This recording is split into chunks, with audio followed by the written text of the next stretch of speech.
یہ حادثہ منگل کی رات تقریباً 12:15 بجے ممبئی میں بحریہ کے ڈاک یارڈ میں پیش آیا۔ دھماکے اور آگ کی شدت اتنی زیادہ تھی کہ روسی ساخت کی یہ آبدوز تقریباً پوری طرح ڈوب گئی ہے۔ ہم لوگ BMC چوکی میں اندر آن ڈیوٹی تھے، ہم لوگ ڈیوٹی پہ جانے والے تھے، اتنے میں ایک آواز آئی زوروں سے راکٹ کے جیسا۔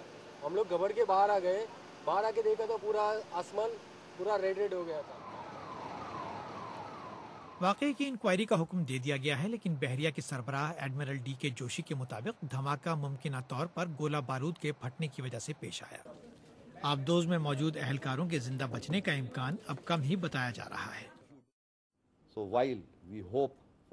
ہمیں امید نہیں چھوڑنی چاہیے، لیکن ساتھ ہی بری خبر کے لیے بھی تیار رہنا چاہیے۔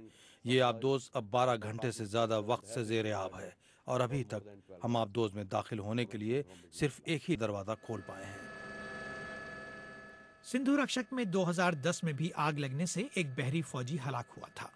آبدوز 1997 میں روس سے خریدی گئی تھی۔ اس وقت روس نے بھارت کو 10 آبدوز سپلائی کی تھی۔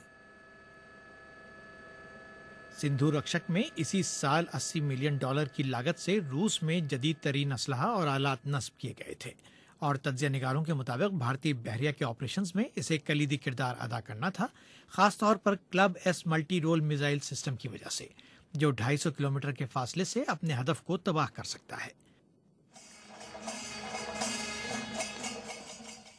انڈیا نے اسی ہفتے اپنا پہلا ملک کے اندر ہی بنایا جانے والا طیارہ بردار بحری جنگی جہاز سمندر میں اتارا ہے، جبکہ ملک کے اندر ہی تیار کی جانے والی پہلی آبدوز INS اریہنت کا نیوکلیئر ری ایکٹر بھی اسی ہفتے شروع کیا گیا تھا۔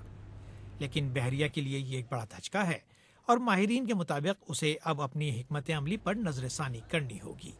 سہیل حلیم، BBC نیوز، دلی۔